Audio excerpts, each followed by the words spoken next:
Google accounting keessan haala kanaan jiraataanaan adagaa guddaarra jira. Hawmaantan raxxanii sirreeffachuu qabdu jechuudha. Emailii isitti fayyadamaa jirtanu kan bilbila keessaa qabdan accountii Google jechuudha. Haala kanaan mallattoo diimaa isin agarsiisaa jira taanaan accounting keessan baduudhaaf yoo bareeffachuu hin dandeessanu akkasumas Gmail accountii haala kanaan jiru sirreeffachuu qabdu. Emailii kana yoo inni haala kanaan jiraate hundi keessan hamma raxxanii sirreeffachuu qabdu jechuudha. Emailii TikTok ittiin bantan, ka Facebook ittiin bantan, ka YouTube ittiin barattanii jirtanu bilbila keessan keessaa mallattoo hamma agarsiisa yoo ta'e emailiin jechuudha. Hundi keessan waxxanii hawmaantana sirreeffachuu qabdu jechuudha. Maaliif guyyaa takka waliqata bilbila keessan irraa badee Gmail sun TikTok ittiin banamee jira, Facebook ittiin banamee jira taanaan bilbila keessan irraa yoo bareeffachuu hin dandeessan jechuudha. Mallattoolee diimaa hamma isin agarsiisaa jira yoo ta'e mallattoo raayitii akka isin agarsiisu sirreeffachuu qaba. Namni hundinuu namni social media fayyadamu hundi Gmail accountiidhaan waan fayyadamuuf email accountii keessan jabeeffachuu qabdu. Haala kamiin akka sirreeffattanu viidiyoo guutuu isin agarsiisa. Nafaana tura namoonni haaraa ta'an subscribe gochuudhaan chaanalii keenya haaraa ta'an chaanalii kana namoonni hin beekne subscribe kan jettu kana gochuudhaan maatii kootti dabalamaa isin jira. Chaanalii usiraa bishaan kana barnoota bilbilaa wal qabate hedduu jira argattu. Jala garaatii subscribe godhaa hundi keessanuu namoonni hangawoodhaan argii yoo jiraattan jechuudha. Namoonni immoo subscribe gootanii qabdan like tuquun dhaggeeffadhaa viidiyoo dhaggeeffattan like tuquu baata akkasitti hin jabaatu like tuquudhaan nu jajjabeessaa isin jira. Gaafiilee bilbilaa wal qabate waa'ee bilbilaa wal qabate yoo qabaattan waan isin galle yoo jiraatu komantiitti gaafadhaa. Haatan bilbila keessa irraa gaa emailii kaa sirreeffachuudhaaf awwala israani ka seentanu sitingii bilbilaarraan seentu jechuudha. Sitingii bilbilaarraan seenuudhaan gaa emailii bilbila keessaa qabdaa sirreeffachuudhaaf Google service ni barbaadu yookaan immoo bakka Google service bakka jogaa seenuudhaan emailii gubbaarra jiru kun emailii ta'uu qaba. Yoo Gmail kan taanes mallattoo xiyyaa tuqunaan itti jijjiirtu. Eega itti jijjiirtanii mallattoo xiyyaa eega tuqxanii gaa manaa jiru Google accountii tuqunaan gara fuula duraa deemtu. Emailiin gubbaa kana jiru emailii amma paaspoortii isaa hin beekne kan lakkoofsa bilbilaa keessanii of jalaa hin qabne akkasuma ka Gmail recovery of jalaa hin qabne ta'uu qaba jechuudha. Gmailiin gubbaa kanarratti mul'atu.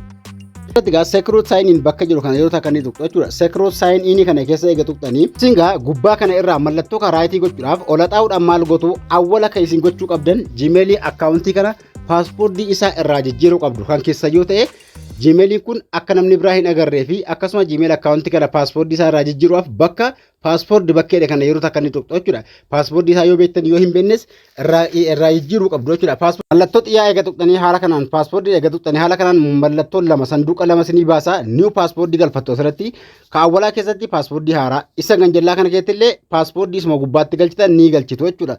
Paaspoortii haaraa paaspoortii kana gaa barreeffattanii kaa'attu awwalaa eega keessatti naxxanii kaatanii paaspoortii kana barreeffattanii kaa'attu isiniin jedha. Guutan kun paaspoortiin kun ka gubbaatti kan ganjallaa tokko ta'uu qaba jechuudha. Akkasuma paaspoortiin kun qubee guddaa tokko of keessaa qabaachuu qaba.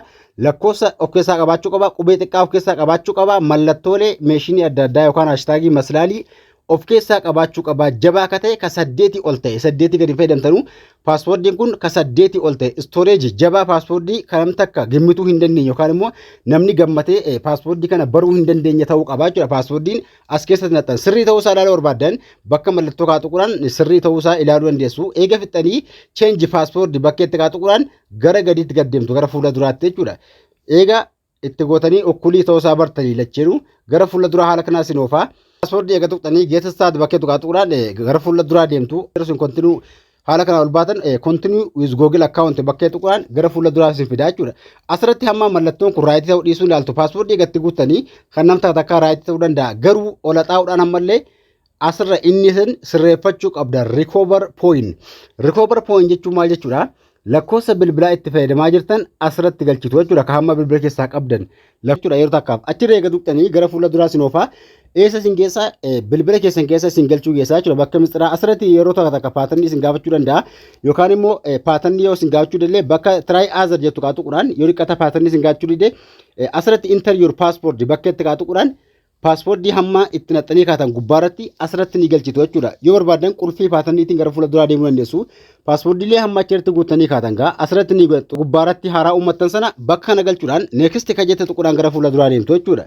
Paaspoortii emailii keessanii jabeeffachuu qabdu jechuudha. Haala kanaan eega dhuftanii add recover point lakkoofsa bilbilaa itti fayyadamaa jirtan bakka kana tuquudhaan itti galchitu hamma asirratti lakkoofsa bilbilaa keessanii gaa mallattoo xiyyaa kaa tuquudhaan koodii bakka jirtan ni filattu.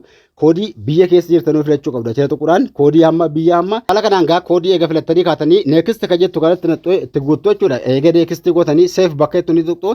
Yeroo seechi tuqxan lakkoofsa irratti save isin godha yookaan immoo akkasiin verify gootanu isin gaafata lakkoofsa bilbilaa kana verify isin godhee koodii isin ergaa jechuudha. lakkoofsa bilbilaa isaa irratti koodii isin ergaa jechuudha. Koodii verification koodii isin ergaa. Eega koodii isin ergee dudduubatti ni deebitu.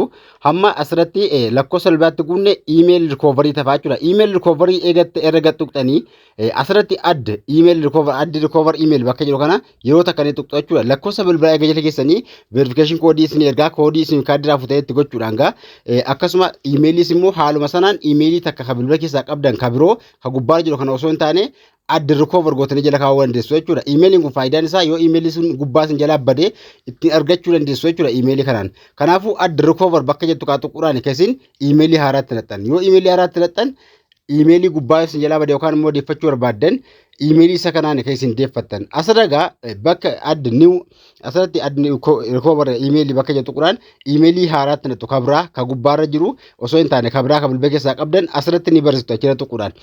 Bakka sana eega tuqxanii asirratti emailii isaanii ni barreessitu. Emailii kabrooti kabraa bantanii bilbila keessaa qabaachuu qabdu. Eegatti naqxanii next ka jettu tuquudhaan gara fuula duraa deemtu emailii sanarraa madhaxxanii koodii fiddeeftu Gmail akkaawuntii bilbilarraa qabdoonni seentu jechuudha. Okay walakkaatiin ni baatu.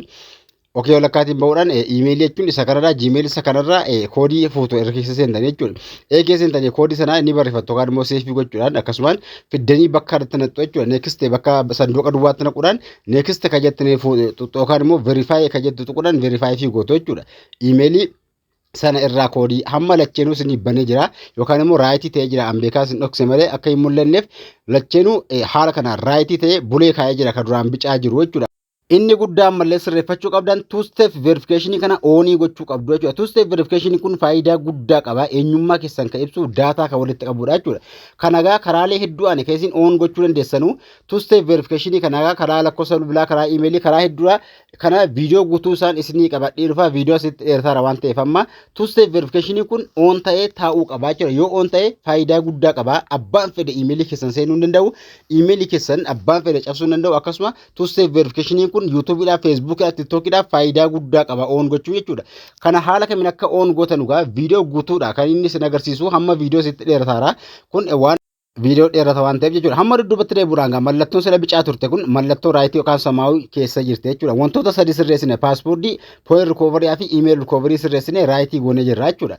Kanaafuu haala kanaan raayitii ta'ee taa'uu qaba jechuudha. Two step verification kabraa ola taa'uudhaan asirratti seef browserii kana irra gattuq xoroota akka seef browserii kan akka kuruumii irraan seentanu akka inni seef isinii godhu paaspoortii adda addaa daataa adda addaa walitti qabuuf seef browserii kana oonii ni gootu ola taa'uudhaan seef browser jedhee kan jallaatti ni baasa.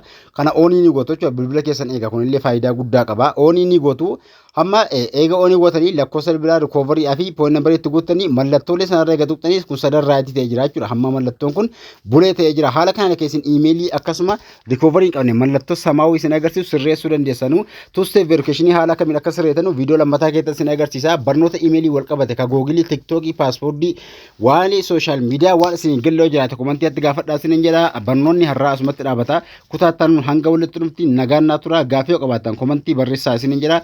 Nagaan tura.